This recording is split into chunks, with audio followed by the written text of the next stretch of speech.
नमस्कार। आज हम जो मेवाड़ वंश है उसकी चर्चा करेंगे। देखो, मेवाड़ वंश में दो शाखाएं थी। जो पहली शाखा थी वो गुहिल शाखा थी और उसके बाद में जो द्वितीय शाखा हुई थी वो थी सिसोदिया शाखा। तो देखो, मेवाड़ वंश की यदि मेवाड़ वंश तो देखो, मेवाड़ वंश में दो शाखाएं हुई थी। एक गुहिल शाखा थी और दूसरी जो शाखा थी वो थी सिसोदिया शाखा। दो शाखाएं हुई थी, एक गुहिल शाखा थी और एक सिसोदिया शाखा थी। देखो, मेवाड़ वंश की यदि चर्चा करें तो ये एकमात्र राजस्थान में ऐसा वंश था, मेवाड़ वंश, जिन्होंने मुगलों की अधीनता स्वीकार नहीं की थी। अंत में जाकर जो अमर सिंह का पुत्र था उनके द्वारा एक संधि की गई थी, लेकिन वैवाहिक संधि ये ऐसा वंश था जिन्होंने नहीं की थी। देखो, यदि मेवाड़ वंश में इस वंश की बात करें, गुहिल वंश से, तो गुहिल वंश का जो प्रथम शासक था वो था गुहादित्य या गुहिल। इसका जो प्रथम शासक है, इसे संस्थापक की बात करें तो इस वंश का संस्थापक कौन था? गुहिल या गुहादित्य। और इस वंश का अंतिम शासक था रतन सिंह। इस वंश का अंतिम शासक कौन सा था? रतन सिंह। यानी कहने का मतलब कि 566 ईस्वी में जो गुहिल था उन्होंने इस वंश की स्थापना की थी। किस वंश की? गुहिल वंश की। और अलाउद्दीन खिलजी के शासन काल में 1303 में जो रतन सिंह था उस समय इस वंश का समाप्त हो गया था। कौन सा वंश समाप्त हो गया था? गुहिल वंश। किनके समय? रतन सिंह। क्योंकि रतन सिंह गुहिल वंश का अंतिम शासक था। इनके शासन काल में पद्मिनी को लेकर अलाउद्दीन खिलजी ने मेवाड़ क्षेत्र पर आक्रमण किया था और उस समय जो रतन सिंह था, जो खिलजी की सेना थी, उनसे लड़ते हुए वीरगति को प्राप्त हो गए थे। उसके बाद देखो, ये जो क्षेत्र था यानी मेवाड़ में जो गुहिल क्षेत्र या वंश था, यहां पर खिलजी वंश का अधिकार हो गया था। और जो चित्तौड़ क्षेत्र था, उस चित्तौड़ दुर्ग का नाम जो अलाउद्दीन खिलजी था उन्होंने अपने पुत्र के नाम पर खिलजाबाद भी रख दिया था। उसके बाद देखो, इस शाखा के जो हमीर थे, ये 1326 की बात है, इस शाखा के जो हमीर थे इन्होंने पुनः मेवाड़ वंश की स्थापना, यानी मेवाड़ जो वंश था उसको पुनः जीवित किया था। किन्होंने? सिसोदिया शाखा के हमीर। इसे विषम घाटी पंचानन के नाम से भी जाना जाता है या मेवाड़ का उद्धारक भी कहा जाता है। किसे? हमीर को। और इस वंश का जो अंतिम शासक था वो था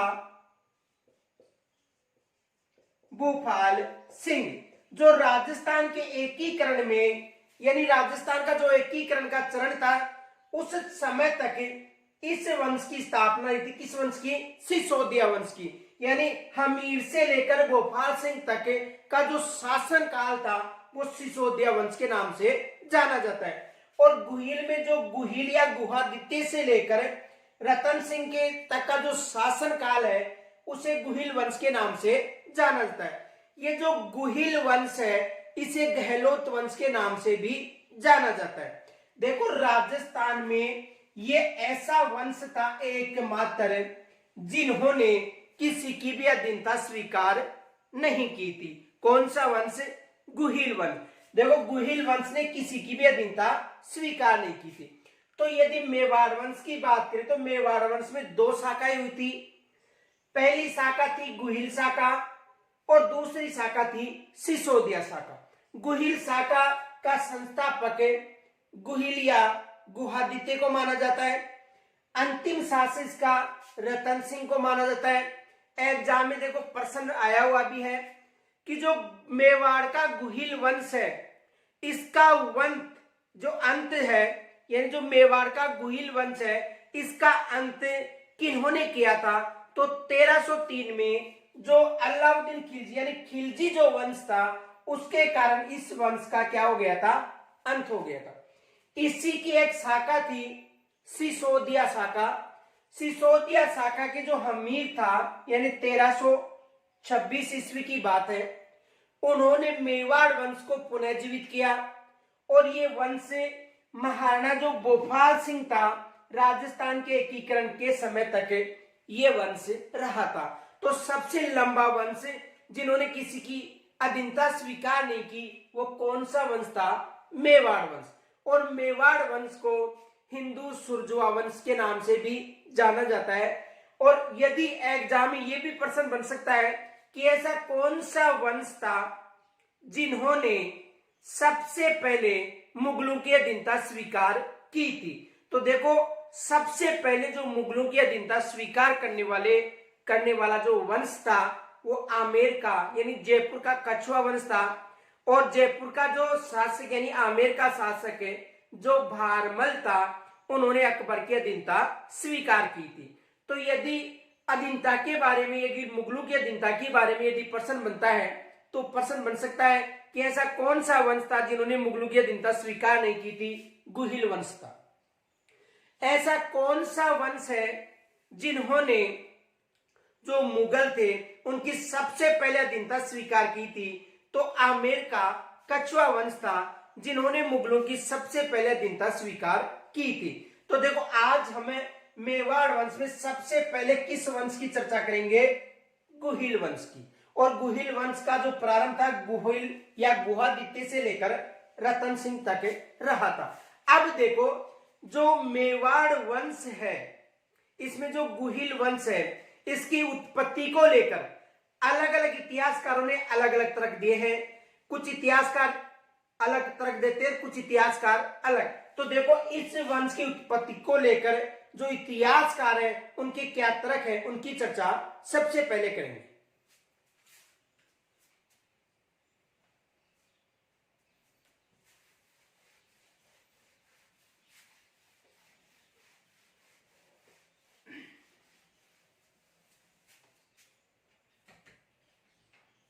देखो, सबसे पहले तो एक इतिहासकार हुए हैं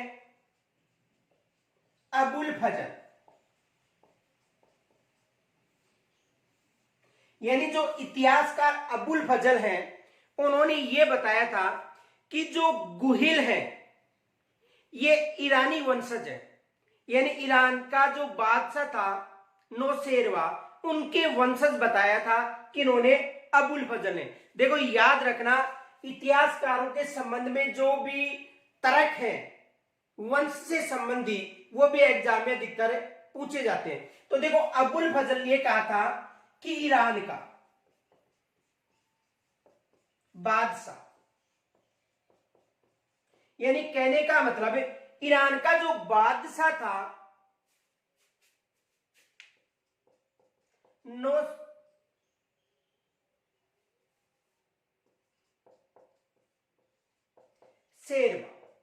यानी ईरान का जो बादशाह था नौशेरवा, उनके वंशज हैं कौन? गुहिल। किनका तर्क? ये अबुल फजल का है। एग्जाम में प्रश्न आ चुका है कि ऐसा कौन सा इतिहासकार था जिन्होंने जो गुहिल है उनको ईरानी वंशज बताया था? तो किन्होंने बताया था? अबुल फजल ने यह बताया था कि जो ईरान के बादशाह थे नौशेरवा, कौन थे? नौशेरवा, उनके वंशज हैं कौन? गुहिल। ये याद रखना, एग्जाम में प्रश्न बन सकता है। देखो कि ऐसा कौन सा इतिहासकार था जिन्होंने गुहिलों को ईरान का वंशज या ईरानी वंशज बताया था? तो कहने का मतलब अबुल फजल ने यह बताया था कि ईरान का जो बादशाह था कौन था? नौशेरवा, उनके वंशज कौन है? गुहिल। तो एग्जाम में यहां से भी प्रश्न बन सकता है। तो देखो, अबुल फजल ने कहा था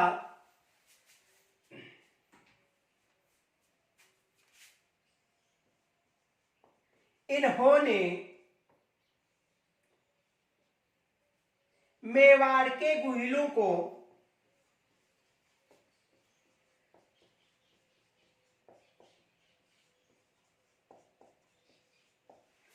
ईरान के बादशाह यानी मेवाड़ के गुहिलों को ईरान के बादशाह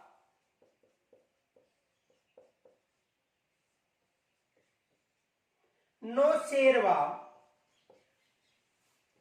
के वंशज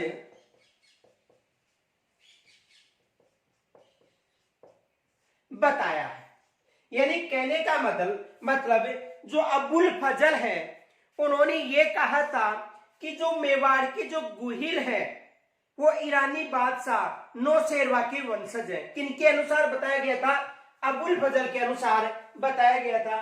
तो एग्जाम में यहां से भी प्रश्न बन सकता है। इनके अलावा जो दूसरा इतिहासकार है जिसे राजस्थान के इतिहास का पितामह भी कहा जाता है, कर्नल जेम्स टोड, उन्होंने ये बताया था कि जो गुहिल है वो वल्लभी वंश से संबंधित है। किस वंश से संबंधित है? वल्लभी वंश से संबंधित है। किन्होंने कहा था? Colonel James Tod. ये याद रखना क्योंकि कर्नल जेम्स टोड को इतिहास का पितामह भी कहा जाता है। राजस्थान इतिहास सबसे पहले देखो इनकी जो पुस्तक है annals and antiquities of Rajasthan जो 1829 में प्रकाशित हुई थी और एक इसका भाग 1832 में भी आया था। तो कर्नल जेम्स टोड ने यह कहा था कि जो गुहिल है उनका जो संबंध है वल्लभी वंश से माना जाता है। किनके अनुसार? कर्नल जेम्स टोड के अनुसार। इनके अनुसार गुहिल का संबंध वल्लभी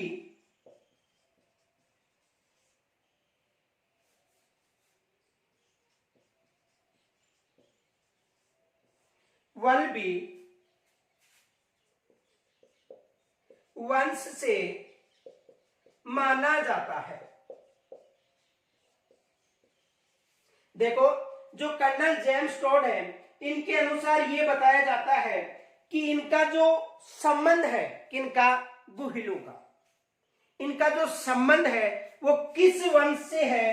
वल्लभी वंश से संबंधित माना जाता है। यानी कहने का मतलब जो वल्लभी वंश थे उनके अंश है, यानी उनका जो गुहिल वंश है वो वल्लभी वंश से संबंधित बताया था। किन्होंने बताया था? कर्नल जेम्स टोड ने बताया था। एग्जाम में यहां से प्रश्न बन सकता है। इनके अलावा देखो जो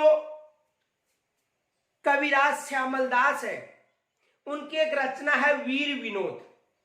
कविराज जो श्यामलदास है उनकी एक रचना है वीर विनोद। उस रचना में भी यह उल्लेख मिलता है कि जो गुहिल थे उनका संबंध किस वंश से है? वल्लभी वंश से। ये भी याद रखना। देखो जो इतिहासकार थे, यानी कहने का मतलब है पहले तो यहां तक स्क्रीनशॉट ले सकते हो।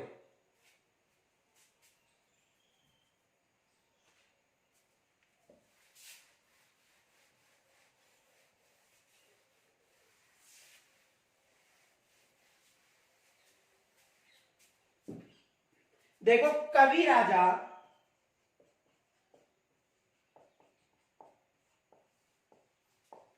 श्यामल दास, यानी कवि राजा जो श्यामल दास थे उनकी एक रचना है वीर विनोद। कौन सी रचना है?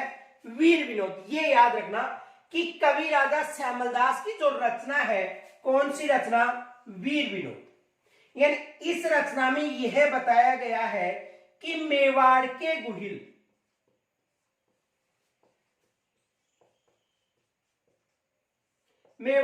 गुहिलों का संबंध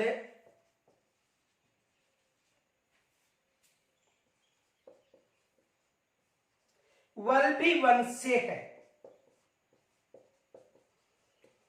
किन्होंने बताया? ये भी देखो कर्नल जेम्स टोड और जो कविराज जो श्यामलदास है उन्होंने ये बताया है कि जो मेवाड़ के गुहिल हैं इनका जो संबंध है किस वंश से है? वल्लभी वंश से। ये विशेष याद रखना किस रचना में? तो देखो कवि राजा जो श्यामलदास है उन्होंने जो वीर विनोद नामक जो ग्रंथ लिखा है, इस ग्रंथ में जो वीर विनोद ग्रंथ है इसमें मेवाड़ का वंश का भी उल्लेख मिलता है। तो इस ग्रंथ के अनुसार यह बताया जाता है कि जो मेवाड़ के जो गुहिल थे, मेवाड़ के जो गुहिल थे इनका संबंध किस से है? वल्लभी वंश से। एग्जाम में देखो यहां से भी प्रश्न बनता है कि वीर विनोद किसकी रचना है?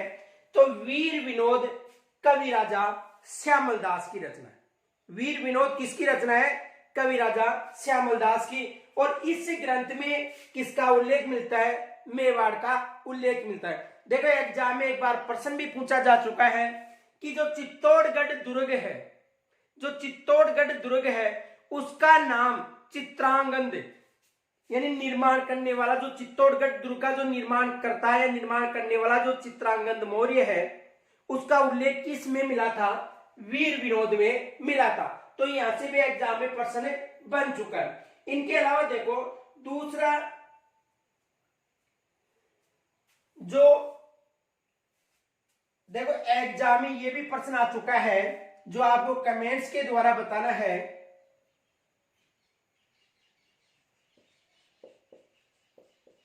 श्यामलदास को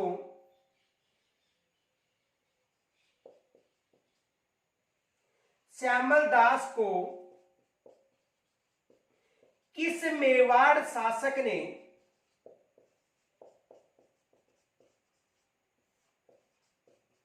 देखो कमेंट्स के द्वारा जरूर बताना है कि श्यामलदास को किस मेवाड़ शासक ने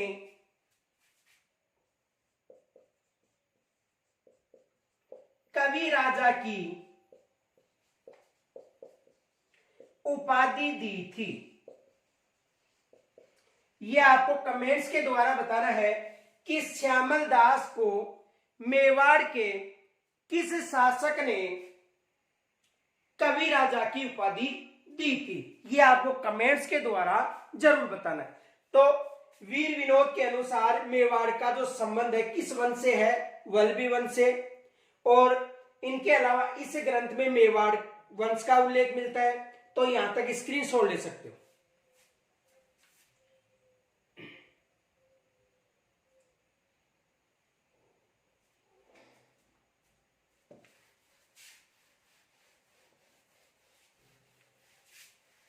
अब देखो गोपीनाथ शर्मा के अनुसार यह बताया जाता है, डॉक्टर गोपीनाथ शर्मा यानी गोपीनाथ शर्मा के अनुसार एक आहड़ शिलालेख था। उस आहड़ शिलालेख के आधार पर इन्होंने बताया था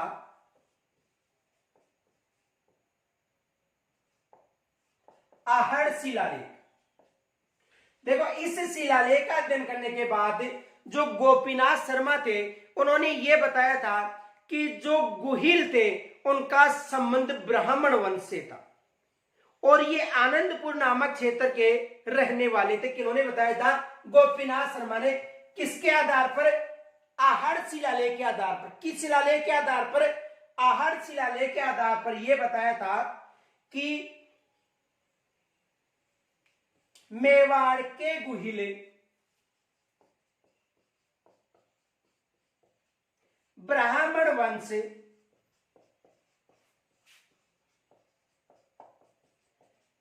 से संबंधित थे।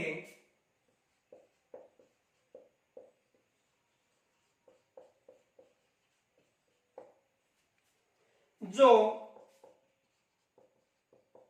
बड़नगर के रहने वाले थे।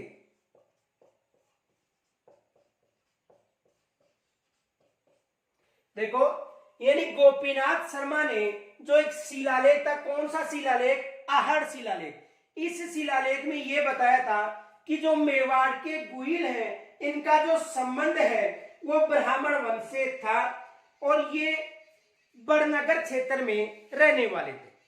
देखो जो बड़नगर क्षेत्र भी बताया था यानी बड़नगर क्षेत्र का मतलब आनंदपुर। बड़नगर का मतलब आनंदपुर यानी ये इसकी राजधानी थी बड़नगर राज्य था और उसकी एक राजधानी थी आनंदपुर। तो कहने का मतलब है कि जो इस शिलालेख में यह उल्लेख मिलता है कि मेवाड़ के जो गुहिल थे उनका ब्राह्मण वंश से संबंध था और ये बड़नगर यानी आनंदपुर के रहने वाले थे। देखो सेकंड ग्रेड 2010 में यहां से प्रश्न आया था। प्रश्न क्या आया था देखो, किस इतिहासकार ने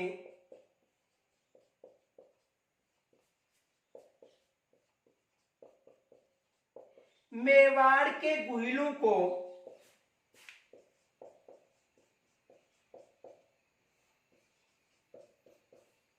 ब्राह्मण वंशीय बताया था?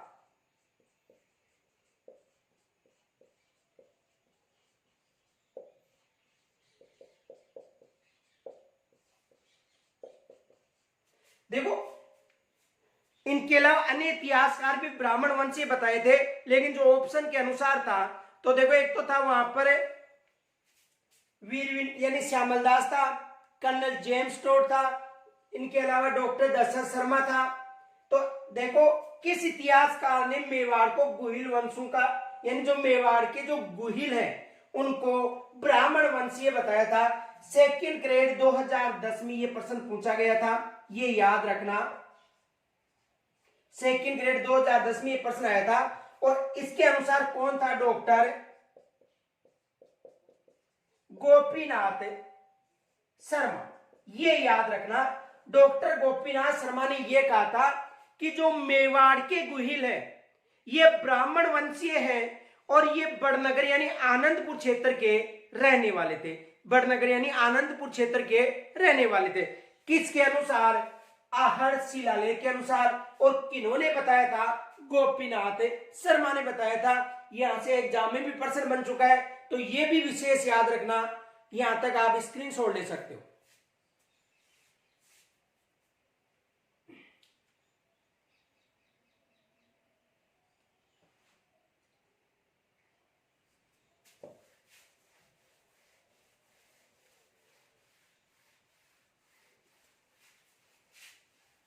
अब इनके अलावा देखो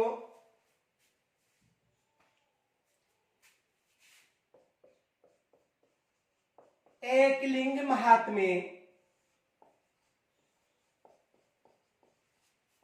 व कुंभलगढ़ प्रशस्ति। देखो एकलिंग महात्म्य और कुंभलगढ़ प्रशस्ति की यदि चर्चा करें तो इनके अनुसार भी यह बताया गया है कि जो मेवाड़ के जो गुहिल है उनका जो संबंध है वो ब्राह्मण वंश से है और ये भी आनंदपुर यानी बड़नगर के रहने वाले थे। किनके अनुसार? एकलिंग महात्म्य और कुंभलगढ़ प्रशस्ति के अनुसार यह बताया जाता है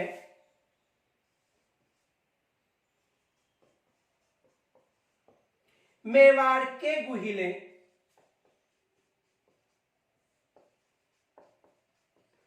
आनंदपुर के रहने वाले ब्राह्मण वंशीय थे।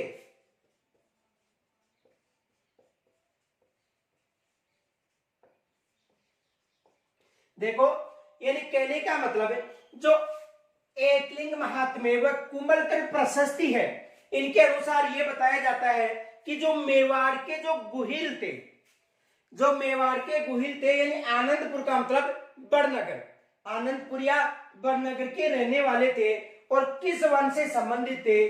ब्राह्मण वंश से इनका संबंध था। इनके अलावा देखो जो मुहैणोत नैनसी थे उन्होंने भी ये बताया था कि जो गुहिल है इनका जो संबंध था किस वंश से है? ब्राह्मण वंश से है। किनके अनुसार? मुहैणोत नैनसी, इनके अनुसार मेवाड़ के गुहिले ब्राह्मण वंशीय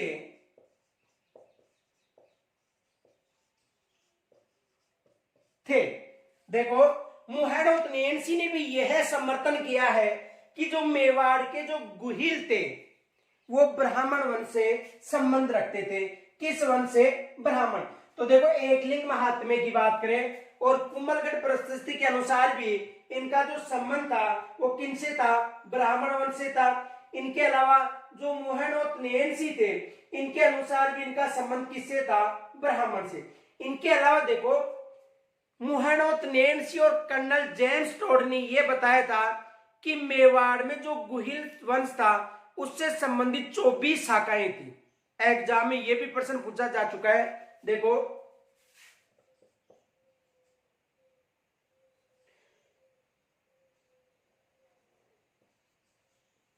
मुहैणोतनेनसी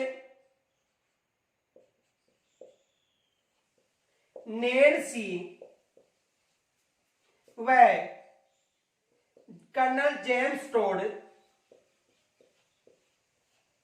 इन दोनों ने, मुहैणोतनेनसी और कर्नल जेम्स टोड ने यह कहा था कि गुहिलों की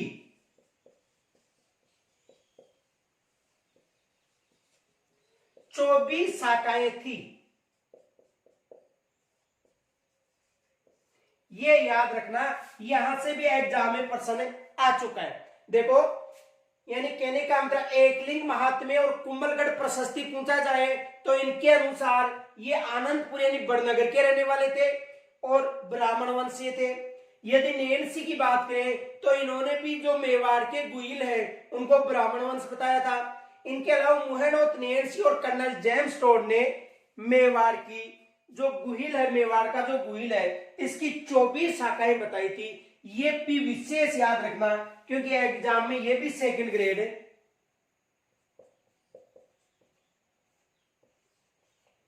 2014-15 में 2012 से सेकंड ग्रेड 2012 में ये भी प्रश्न आ चुका है कि किस इतिहासकार के अनुसार जो मेवाड़ के गुइल है उनकी 24 शाखाएं बताई थी।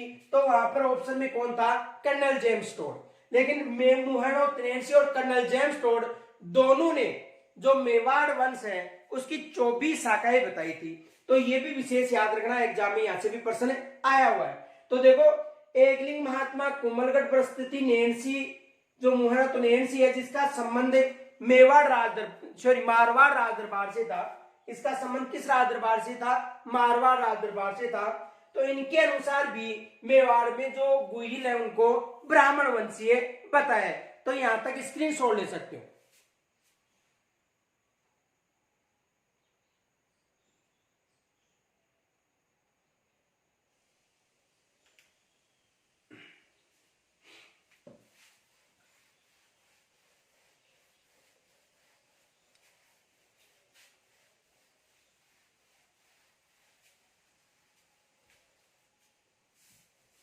अब देखो डॉक्टर गोपीनाथ शर्मा, देखो जो इतिहासकार है डॉक्टर गोपीनाथ शर्मा, उसके अनुसार जो मेवाड़ वंश है उसकी चर्चा करेंगे। तो गोपीनाथ शर्मा के अनुसार देखो, यानी गोपीनाथ शर्मा के अनुसार गोपीनाथ शर्मा ने सबसे पहले तो जो गुहिल है उनको ब्राह्मण वंशीय बताया है। गुहिलों को कौन सा वंशीय बताया है? ब्राह्मण वंशीय। देखो एक राज्य था जिसका नाम था बड़नगर। राज्य कौन सा था? बड़नगर था। किसके अनुसार? गोपीनाथ शर्मा के अनुसार। देखो राज्य था बड़नगर और इस बड़नगर की जो राजधानी थी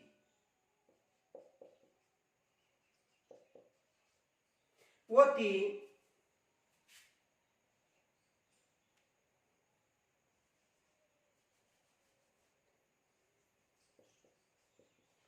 आनंदपुर।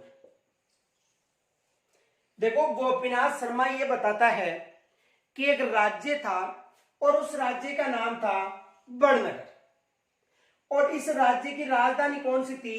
आनंदपुर। यहां का शासक कौन था? देखो बड़नगर के यदि शासक की बात करें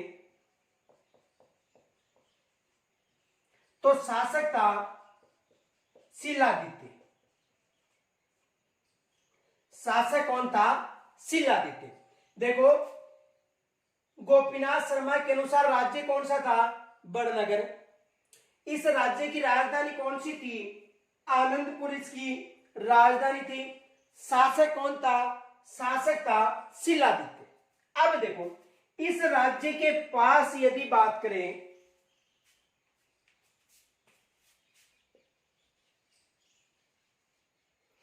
तो जो दक्षिणी क्षेत्र था, गुजरात क्षेत्र था, मध्य प्रदेश का मालवा क्षेत्र था उस समय, तो यहां पर जो शासन था मेर मीणाओं का था। यानी जो बड़नगर था उसके यदि दक्षिणी क्षेत्र की बात करें तो दक्षिणी क्षेत्र में मेर मीणाओं का अधिकार था। उस समय गुजरात और मालवा क्षेत्र था, यहां पर मेर मीणाओं का अधिकार था।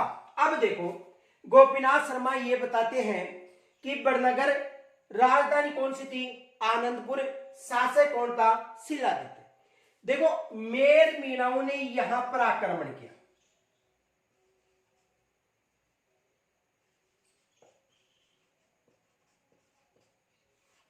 कहां पर आक्रमण किया?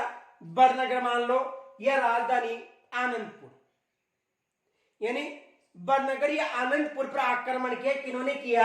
मेर मीणाओं ने। और आक्रमण करके जो शिलादित्य था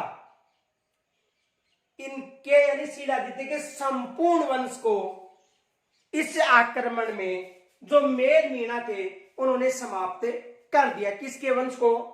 जो शिलादित्य थे इनके वंश। अब देखो इस आक्रमण के समय, यदि इस आक्रमण के समय की बात करें तो इसकी रानी थी पुष्पावती। रानी कौन थी? पुष्पावती। देखो यानी शिलादित्य की रानी का नाम क्या था? पुष्पावती। ये जो पुष्पावती थी गर्भवती होने के कारण,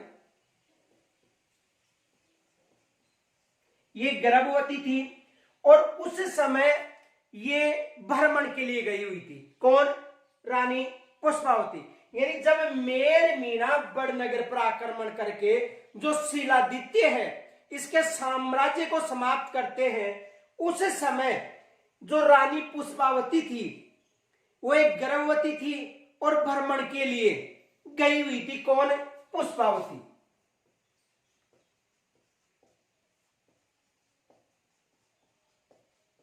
अब देखो जैसे ही पुष्पावती को यह पता चलता है कि मेर मीणाओं ने जो साम्राज्य था बड़नगर यानी राजधानी आनंदपुर, वहां पर आक्रमण करके उस साम्राज्य को समाप्त कर दिया है, और उस आक्रमण के समय जो शासक था शिलादित्य उसकी भी मृत्यु हो चुकी है, तो इन्होंने एक गुफा में शरण ली। किन्होंने? पुष्पावती ने।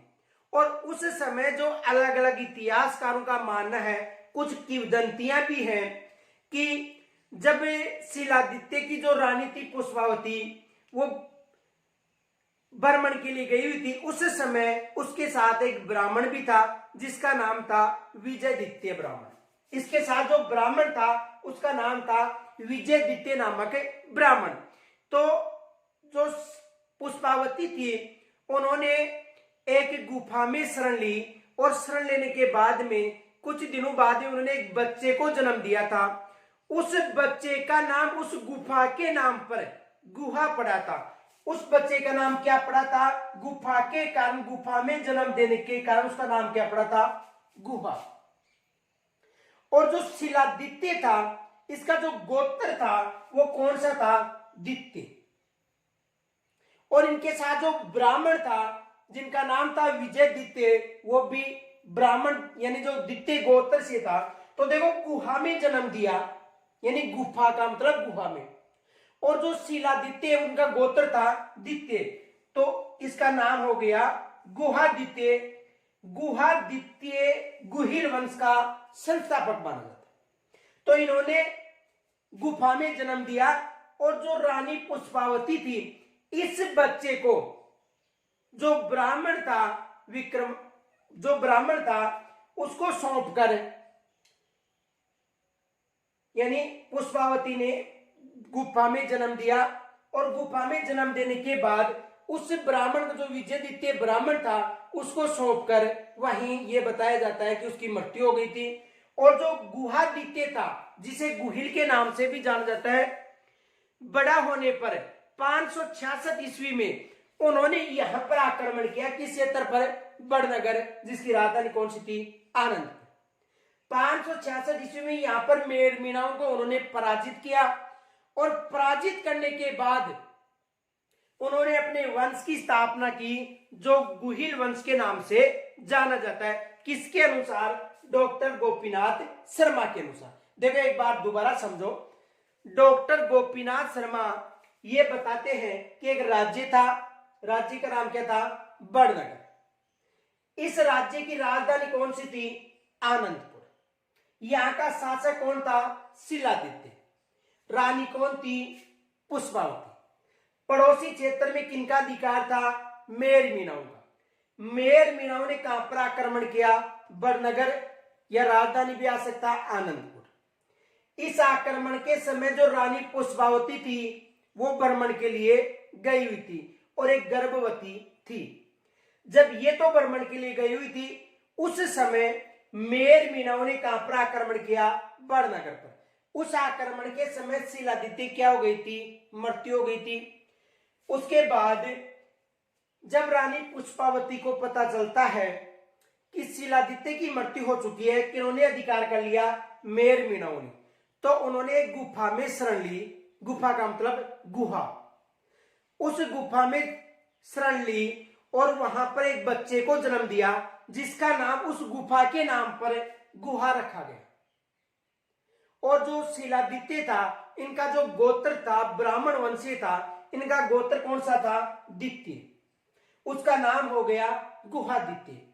गुहादित्य ने कहां पर आक्रमण किया था, बड़नगर पर। यानी बड़े होने पर उन्होंने कहां पर आक्रमण किया, बड़नगर पर। बड़नगर पर किनका अधिकार था, मेर मीणाओं का। कब आक्रमण किया था, 566 ईस्वी में। तो बड़नगर या आनंदपुर पर आक्रमण करके मेर मीणाओं को उन्होंने पराजित किया, और पराजित करने के बाद में अपने नाम पर ही अपने वंश की स्थापना की, जो गुहिल वंश के नाम से जाना जाता है। तो यहां तक समझ में आ गया होगा। तो सबसे पहले स्क्रीनशॉट ले सकते हो।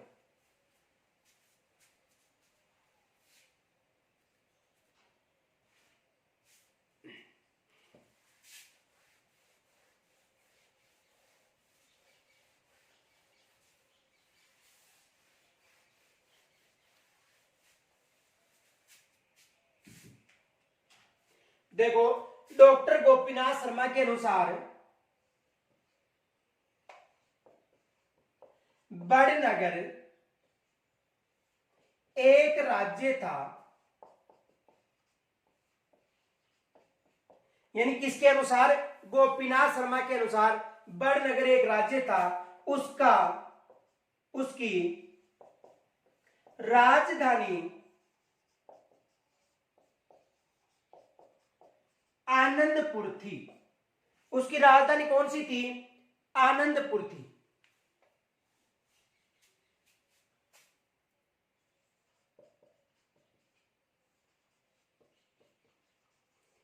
यानी गोपीनाथ शर्मा के अनुसार एक राज्य था, कौन सा, बड़नगर, और इसकी राजधानी कौन सी थी, आनंदपुर।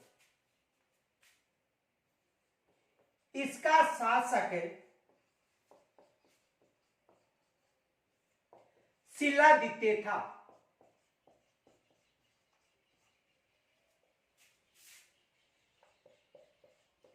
रानी पुष्पावती थी।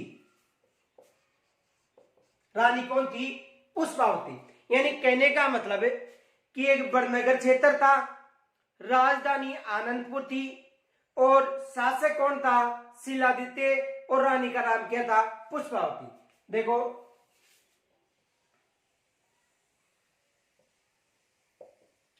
बड़नगर पर यानी आनंदपुर राजधानी, पर मेर मीणाओं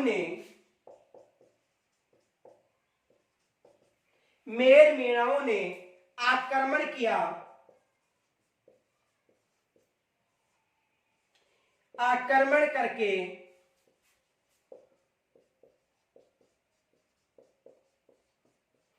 शिलादित्य के क्षेत्र को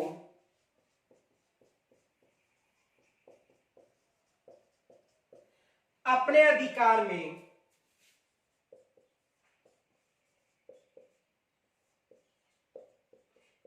ले लिया। देखो, यानी बड़नगर यानी आनंदपुर पर मेर मीणाओं ने आक्रमण करके शिलादित्य का जो क्षेत्र था उसको अपने अधिकार में ले लिया। मेर मीणा उस समय इनके सीमावर्ती क्षेत्र में थे, जो गुजरात और मालवा का क्षेत्र था। तो जो मेर मीणा थे उन्होंने बड़नगर, यानी देखो बड़नगर भी आ सकता है और उसकी राजधानी आनंदपुर, तो यानी आनंदपुर पर या बड़नगर पर आक्रमण करके उसके क्षेत्र को अपने अधिकार में कर लिया। इस आक्रमण में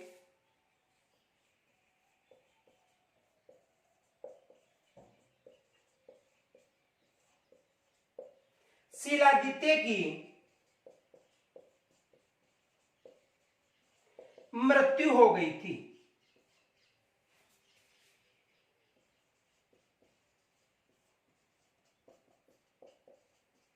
यानी इस आक्रमण में जो शिलादित्य थे उनकी मृत्यु हो गई थी।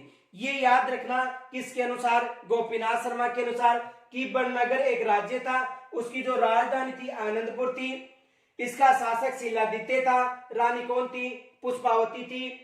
बड़नगर यानी आनंदपुर पर मेर मीणाओं ने आक्रमण करके शिलादित्य के क्षेत्र को अपने अधिकार में ले लिया और इस आक्रमण के समय जो शिलादित्य थे उनकी मृत्यु हो गई थी। किसके अनुसार, गोपीनाथ शर्मा के अनुसार। तो यहां तक स्क्रीनशॉट ले लो पहले।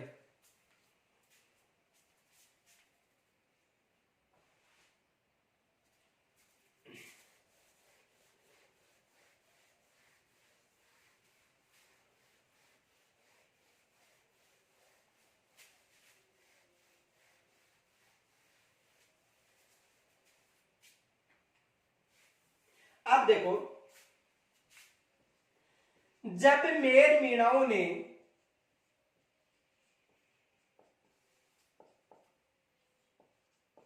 यानी जब मेर मीणाओं ने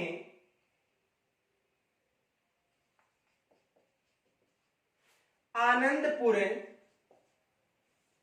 यानी बड़नगर, देखो जब मेर मीणाओं ने आनंदपुर यानी बड़नगर पर अधिकार किया था,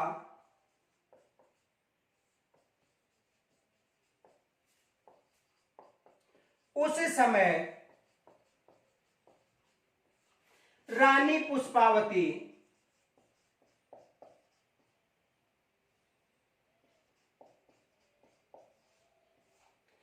देखो, जब मेर मीणाओं ने आनंदपुर या बड़नगर पर आक्रमण किया था, उस समय जो रानी पुष्पावती थी वह भ्रमण के लिए गई हुई थी, जो उस समय गर्भवती थी।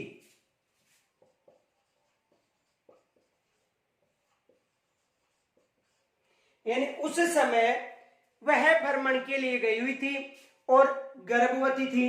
अब देखो, जैसे ही जो रानी पुष्पावती थी उसको यह पता चलता है कि जो शिलादित्य है उसकी मृत्यु हो गई है, तो उन्होंने एक गुफा में शरण ली। कहां पर शरण ली? गुफा में। देखो, गुफा में उसने शरण, यानी जब उसको पता चलता है कि शिलादित्य की मृत्यु हो चुकी है, जो बड़नगर क्षेत्र यानी राजधानी आनंदपुर है वो मेर मीणाओं के अधिकार में हो चुका है, शिलादित्य का वंश समाप्त हो चुका है। जब ये पता किसको चलता है? रानी पुष्पावती को। तो उन्होंने गुफा में शरण ली तथा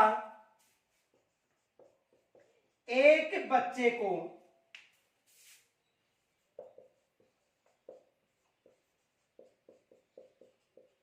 जन्म दिया। किसको जन्म दिया? एक बच्चे को जन्म दिया। अब देखो गुफा में उस बच्चे को जन्म देने के कारण, देखो कहां पर दिया था जन्म? गुफा में। गुफा के कारण उसका नाम हुआ गुहा। जन्म कहां पर दिया था? गुफा में। गुफा में जन्म देने के कारण उसका नाम हुआ गुहा। अब देखो इनका जो गोत्र था यानी शिलादित्य, तो द्वितीय इनका गोत्र था द्वितीय। अब देखो इन दोनों के नाम से उनका नाम रखा गया था गुहादित्य।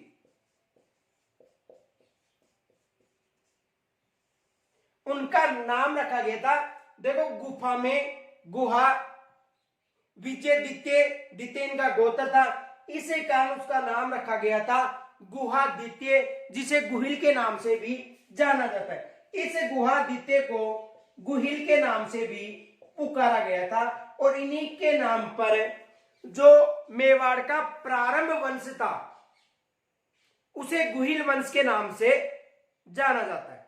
तो देखो यानी कहने का मतलब है कि जब मेर मीणाओं ने आनंदपुर यानी बड़नगर पर अधिकार किया था, उस समय रानी पुष्पावती भ्रमण के लिए गई हुई थी, जो उस समय गर्भवती थी। गुफा में उन्होंने शरण ली तथा एक बच्चे को जन्म दिया था। यानी उससे जब ये पता चला था कि जो बड़नगर क्षेत्र है यानी राजधानी आनंदपुर है, वहां पर मेर मीणाओं का अधिकार हो चुका है, जो राजा शिलादित्य है वो वीरगति को प्राप्त हो चुके हैं, इनका जो वंश है वो समाप्त हो चुका है। जब ये पता चलता था रानी पुष्पावती को, तो उन्होंने गुफा में शरण ली और शरण लेने के बाद उन्होंने एक बच्चे को जन्म दिया था और उस बच्चे को विजयदित्य नामक ब्राह्मण को सौंप दिया था। किस ब्राह्मण को सौंपा था ये भी याद रखना कि रानी पुष्पावती ने जो बच्चा था उसको जन्म देकर किस ब्राह्मण को सौंपा था, तो विजयदित्य नामक ब्राह्मण को। किस ब्राह्मण को सौंपा था? विजयदित्य नामक ब्राह्मण को सौंपा था, ये भी याद रखना।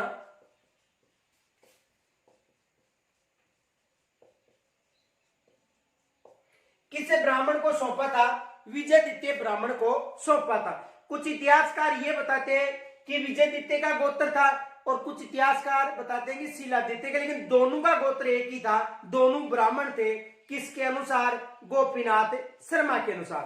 तो उन्होंने गुफा में यानी गुहा, द्वितीय का मतलब इनका गोत्र था, इसी कारण उसका नाम हुआ गुहादित्य। तो यहां तक स्क्रीनशॉट ले सकते हो।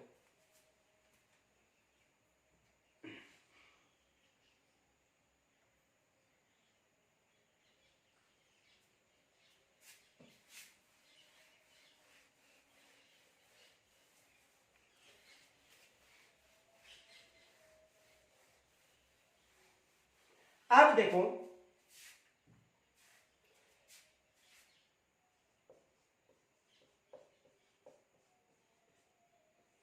गुहादित्य, देखो गुहादित्य था, इन्होंने बड़नगर पर आक्रमण किया और उस समय बड़नगर पर किनका अधिकार था? मेर मीणाओं का। देखो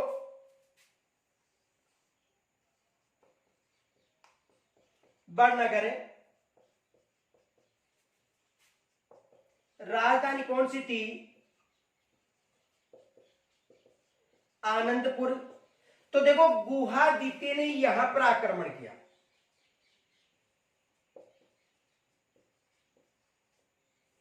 कहां पर आक्रमण किया? बड़नगर यानी राजधानी आनंदपुर पर। अब देखो आनंदपुर यानी कहने का मतलब गुहादित्य ने आनंदपुर पर आक्रमण किया। यहां पर किसका अधिकार था? मेर मीणाओं का। किनका अधिकार था? मेर मीणाओं का। आक्रमण कब किया था? 566 ईस्वी में। आक्रमण कब किया था? 566 ईस्वी में। तो 566 ईस्वी में आनंदपुर यानी बड़नगर पर आक्रमण करके मेर मीणाओं को पराजित करके अपने वंश की स्थापना की, जो इन्हीं के नाम पर, किनके नाम पर? गुहा यानी गुहिल के नाम पर। कौन सा वंश कहलाया?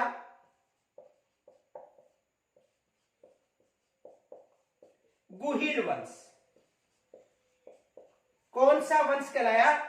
गुहिल वंश, जिसका संस्थापक या आदि पुरुष कौन था? गुहादित्य। ये याद रखना कि गुहादित्य जो मेवाड़ के जो गुहिल वंश है उनका आदि पुरुष या संस्थापक था।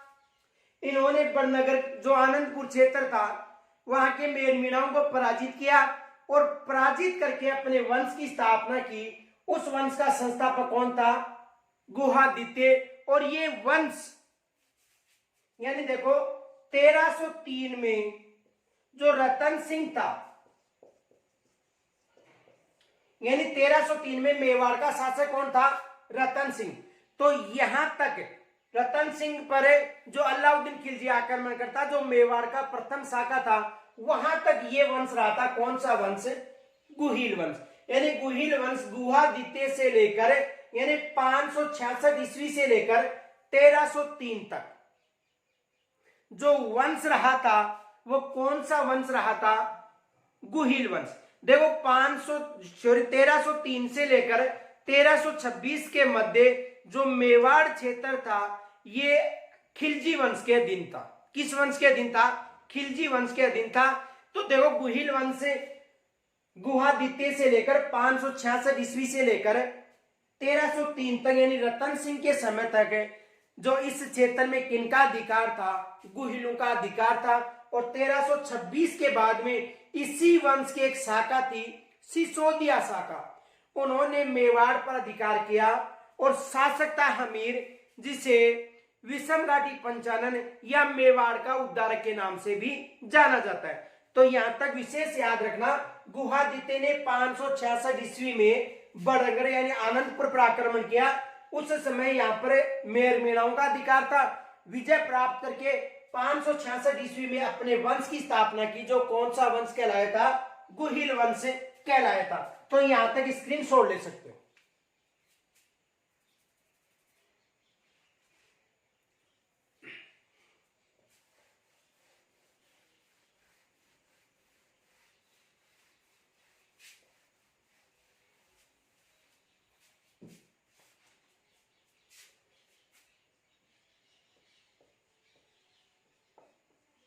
गुहादित्य, देखो गुहादित्य मेवाड़ के गुहिल वंश का संस्थापक। किस वंश का संस्थापक था? मेवाड़ के गुहिल वंश का संस्थापक था। कौन? गुहादित्य। यदि राज्य की बात करें तो 566 ईस्वी में इन्होंने अपने वंश की स्थापना की थी। कब की थी? 566 ईस्वी में। अब देखो इन्होंने बड़नगर यानी आनंदपुर पर आक्रमण करके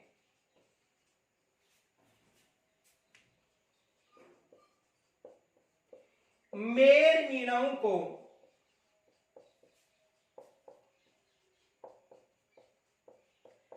पराजित किया। किनको पराजित किया था?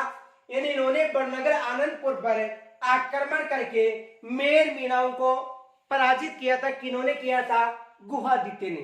तथा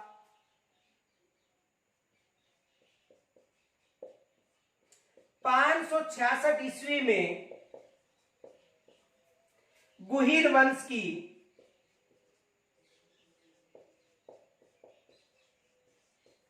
स्थापना की थी।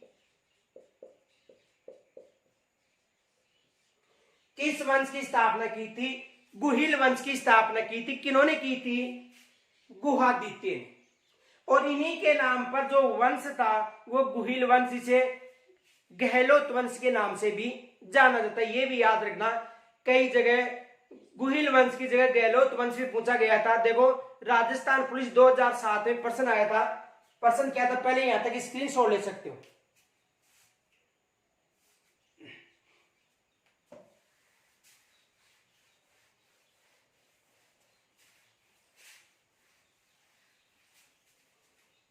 देखो एग्जाम में प्रश्न आ चुका है 2007 राजस्थान पुलिस में।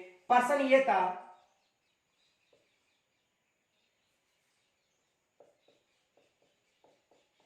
गहलोत वंश का संबंध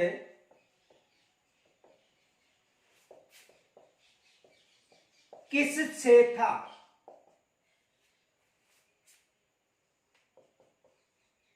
गहलोत वंश का संबंध किससे था?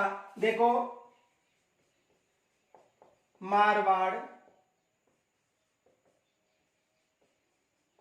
मेवाड़,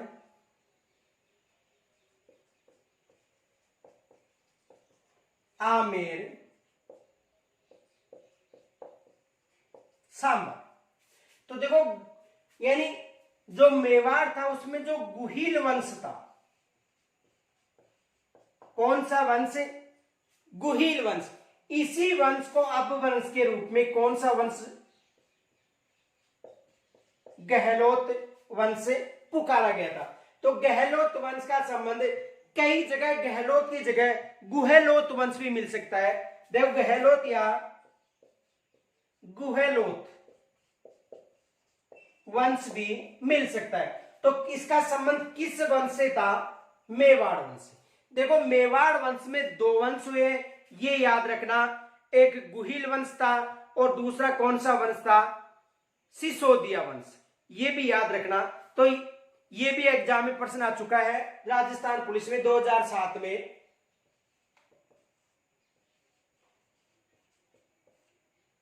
अब देखो, इनके अलावा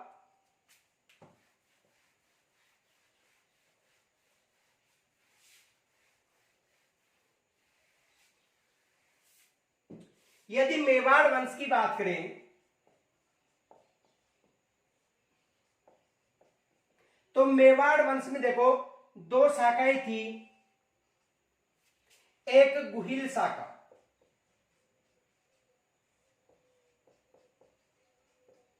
और दूसरी थी सिसोदिया शाखा।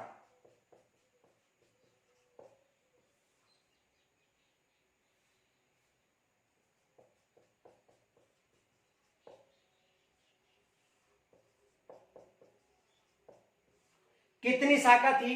दो। एक थी गुहिल शाखा, दूसरी सिसोदिया शाखा। यदि इसके संस्थापक की बात करें तो गुहादित्य थे। अंतिम शासक है रतन सिंह था।